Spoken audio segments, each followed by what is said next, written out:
Bryce Young and the Carolina Panthers have been struggling this season, and honestly, many people, including myself, knew this was going to happen. However, in today's NFL, players, especially quarterbacks, are expected to produce as if they are not rookies. And now, with the recent production of CJ Stroud, many people are asking the question, did the Panthers make a huge mistake not drafting CJ Stroud? Now, I am personally a huge Bryce Young fan. Being an Alabama fan, I have seen this man do incredible things. Under pressure, Bryce contained, first down and more.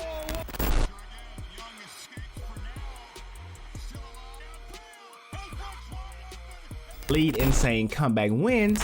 Loads, now throws late, got it. Throws, got his man.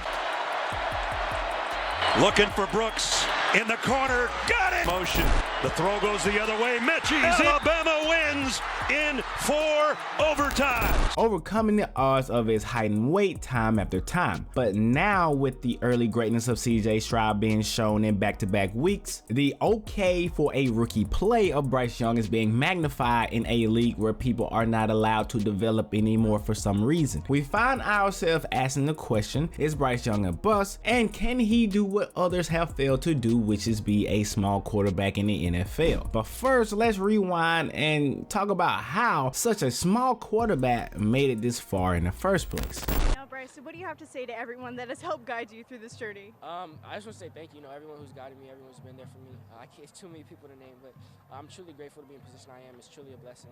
I wouldn't change where I'm at for anything. Bryce Young was born on July 25th, 2001 in Philadelphia. As a child, his family relocated to Pasadena, California, where he discovered his love for football. He attended Cathedral High School for 2 years before he was recruited by football powerhouse Mater Dei in Santa Ana, California. During his high school campaign, Bryce accomplished a lot in his 2 seasons at Mater Dei. After transferring from Cathedral High School in Los Angeles, Bryce led Mater Dei to a Division I Southern Section and state title in 2018, which resulted in a national #1 ranking at the end of the season. In 2019, Young helped the Monarchs win a Trinity League title, but Mater Dei fell short in the Southern Section Championship that season, losing a 39-34 contest to rival St. John Bosco in a game many consider one of the best high school football games of all time. Bryce Young finished his high school career with 13,250 passing yards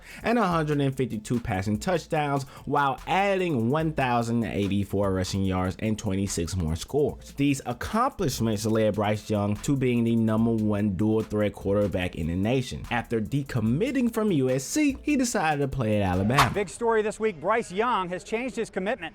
He was headed to Southern Cal, now he's going to Dixie to play with the Crimson Tide. During his time at Alabama, Bryce Young was considered one of, if not the best college quarterback at the time, winning the Heisman in 2021 and following up that great season with another amazing one the following year with over 3,000 passing yards, 32 touchdowns, and only 5 interceptions. His Alabama career stats are 8,356 passing yards, 80 touchdowns to only 12 interceptions. However, we all know that just because you are a great college player, that does not necessarily translate to NFL success. We have seen it time after time. But if anyone can break the short quarterback stereotype, it's Bryce Young. Can you talk about how Bryce's game will translate to the NFL?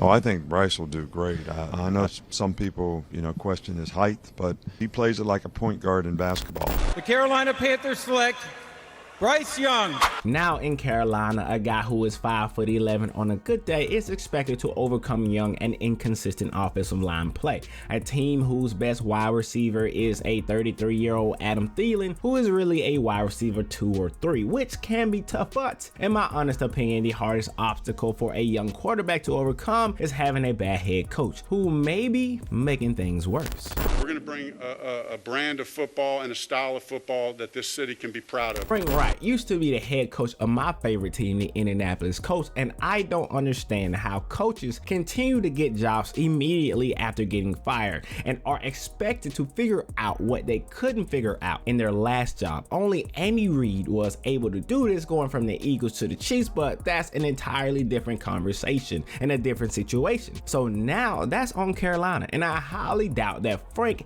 is the right guy, but I may be wrong. But let's see how that plays out. With that that being said, let's get back to Bryce. So far, Bryce Young through 8 games has 1,560 passing yards, 8 touchdowns, and 7 interceptions. And now let's compare that to another former #1 all pick in Trevor Lawrence. Trevor Lawrence in his first 8 games had 1,821 yards, 8 touchdowns, and 9 interceptions. Very similar numbers, and they also had one more thing in common: a bad head coach. And now look, I know Urban Meyer is probably up there for one of the worst, if not the worst, head coach in NFL history. And I'm not saying that's Frank Reich, but what I am saying is coaching does matter, especially for somebody who is new to the NFL, who is dealing with having to be 5'11" in a big man's game. With that being said, let's answer a few questions. Are the comparisons of CJ Stroud and Bryce Young fair? I would say so. They are the first and second overall pick after all, and the questions will continue to flood in until one guy truly separates themselves from the other and a few more years pass by, because as of right now, it's just too early to tell. Is CJ Stroud in a better situation? Yes, better coach in my opinion, better weapons who are put in position by the coach to actually succeed. Will Bryce Young need more to be successful compared to other quarterbacks because of his size? And probably so, but that's what you have to know going into it if you're Carolina, because you gave up a lot to get him,